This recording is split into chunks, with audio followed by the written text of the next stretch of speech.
بسم اللہ الرحمن الرحیم۔ السلام علیکم ورحمۃ اللہ وبرکاتہ۔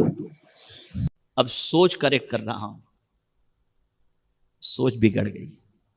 داڑھی رکھیں گے تو نوکری بھی نہیں ملے گی، چھوکری بھی نہیں ملے گی، سچ بولیں گے تو روزی نہیں ملے گی، اور مائنڈ اتنا سیٹ ہو چکا ہے کہ اب مسلمان یہ کہتا ہے سچ بول کر جی نہیں سکیں گے، اور اس سے آگے کی سوچ یہ بن گئی کہ اگر آج ہم پوری دنیا میں پیروں تلے روندے جا رہے ہیں تو مسلمان ہونے کی وجہ سے میں کہتا ہوں غلط کہہ رہے ہو۔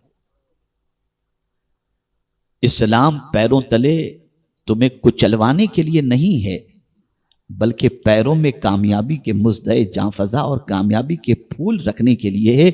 جہاں تم پکے مسلمان بن جاؤ، اللہ تمہیں دونوں جہاں میں کامیابی اور کامرانی عطا فرما دے گا۔ غلطی ہماری ہے اور سارا الزام اسلام پر ہم رکھ رہے ہیں۔ کریکشن کرو۔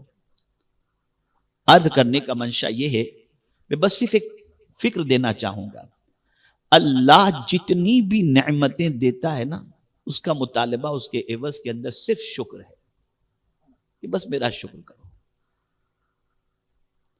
اور شکرانے کے طور پر بھی تم سے بہت بڑا خراج نہیں چاہتا کہ میرا شکر اس طریقے سے ادا کرو کہ گھر لٹا دو، مکان لٹا دو، پیسہ لٹا دو، لانا۔ اس کی اللہ کو ضرورت ہی کیا ہے؟ یہاں پھر ایک آیت یاد آ گئی۔ کچھ لوگ جو ہے چاہتے ہیں کہ اللہ روزی میں برکت عطا فرمائے، اور اس کے لیے ہی لوگ زیادہ تر تعویذات وغیرہ اور وظائف وغیرہ مانگتے ہیں کہ مال پر مال پر مال ملتا چلا جائے۔ یقیناً تعویذات پہنچائے جاتے ہیں، اس کے کچھ اثرات بھی ہوتے ہوں گے، کچھ فائدہ بھی ہوتا ہوگا، کچھ وظائف بھی، لیکن ایک وظیفہ آج میں آپ کو عطا کرتا ہوں، اور یہ وظیفہ مالدار بننے کا ہے۔ شاید کبھی آپ نے سنا ہو، جو لوگ یہ چاہتے ہیں کہ اللہ ان کی روزی میں برکت عطا فرمائے، تو قرآن کہتا ہے وَأْمُرْ أَهْلَكَ بِالصَّلَاةِ وَاصْطَبِرْ عَلَيْهَا لَا نَسْأَلُكَ رِزْقًا نَحْنُ نَرْزُقُكَ۔ اللہ فرماتا ہے اپنے گھر والوں کو نماز کا حکم دو، اور تم بھی نماز پر قائم رہو، میں تم سے روزی نہیں مانگتا، ہم تمہیں روزی عطا کریں گے۔ یعنی اگر کوئی خود نمازی بن جائے اور اپنے گھر والوں کو نمازی بنا دے تو اللہ فرماتے ہیں مجھے تم سے مال نہیں چاہیے، روزی نہیں چاہیے، میں تمہیں عطا کروں گا۔ اور میرے رب کی شان یہ ہے ان اللہ لا یخلف المیعاد، کہ بے شک اللہ وعدہ خلافی نہیں فرماتا۔ یہ بیپاری والا مسئلہ نہیں کہ 2 انویسٹ کرو 5 ملیں گے اور پھر موڑی بھی ختم، نہیں، یہاں تو رب کا وعدہ ہے، پالنہار حقیقی کا وعدہ ہے، معبود برحق کا وعدہ ہے۔ جس قوم کا مزاج یہ بن جائے کہ اسلام پر چلنے کی وجہ سے ہم بھوکے مر جائیں گے، وہ قوم کبھی زمین کے اوپر کامیاب نہیں ہو سکتی، کچلی بھی جائے گی، ماری بھی جائے گی، تباہ بھی ہوگی اور برباد بھی ہوگی۔ اسلام اٹھانے کے لیے آیا، گرانے کے لیے نہیں، عروج دینے کے لیے آیا، پستی کی طرف لے جانے کے لیے نہیں۔ تو عرض یہ کر رہا تھا جتنی بھی نعمتیں اللہ نے دی اس کے عوض میں ہم سے صرف ایک ہی مطالبہ ہے، میرا شکر ادا کرو، میرا شکر۔ آئیے اور ایک آیت پیش کروں۔ اور کون کون سی نعمتیں اتنی ہیں کہ جس کی کوئی انتہا نہیں۔ وَإِن تَعُدُّوا نِعْمَةَ اللَّهِ لَا تُحْصُوهَا، اگر تم اللہ کی نعمتوں کو کاؤنٹ کرنا چاہو تو کاؤنٹ نہیں کر سکتے، لیکن میں موٹی موٹی بات سمجھا رہا ہوں۔ کان، آنکھ، دل، کیوں اللہ نے عطا فرمائے؟ اور پھر ان نعمتوں کے ذریعے یہ بتایا کہ یہ نعمتوں کا شکر کتنے لوگ ادا کریں گے؟ کم۔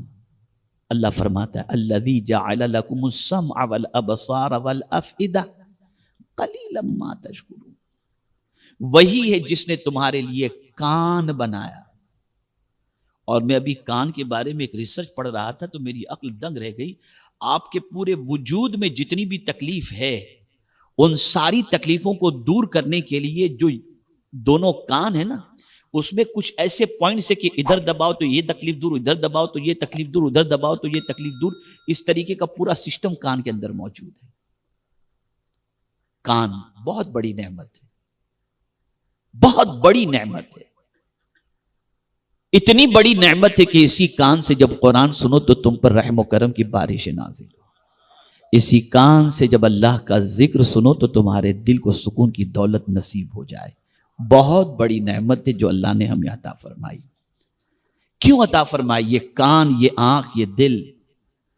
تو اللہ فرماتا ہے اتنی قیمتی نعمت جو تم کو ہم نے عطا فرمائی ہے نا، لیکن تمہارا حال کیا ہے؟ قلیلا ما تشکرون. شکر ادا کرنے والے بندے ان نعمتوں پر بہت کم ہیں، بہت کم ہیں جو اس کا شکر ادا کرتے ہیں. اب شکر کیا ہے؟ شکر یہ ہے کہ جس کام کو سننے کے لیے اللہ نے کان دیے وہی سنو، اور جس چیز کو دیکھنے کے لیے آنکھ دی اسی چیز کو دیکھو، اور جس سے محبت کے لیے دل دیا اسی سے محبت کرو. یہ اس کا شکر ہے. اور شکر کرنے والے ٹوٹل پوری دنیا میں بندوں کی زندگی کا جائزہ لیا جائے تو اللہ فرماتے وَقَلِيلٌ مِّنْ عِبَادِيَ الشُّكُورُ کہ میرے بندوں میں بہت کم ایسے ہیں جو میرا شکر ادا کرتے ہیں. وَمَا عَلَيْنَا إِلَّا الْبَلَاغُ الْمُبِينُ. السلام علیکم ورحمۃ اللہ وبرکاتہ.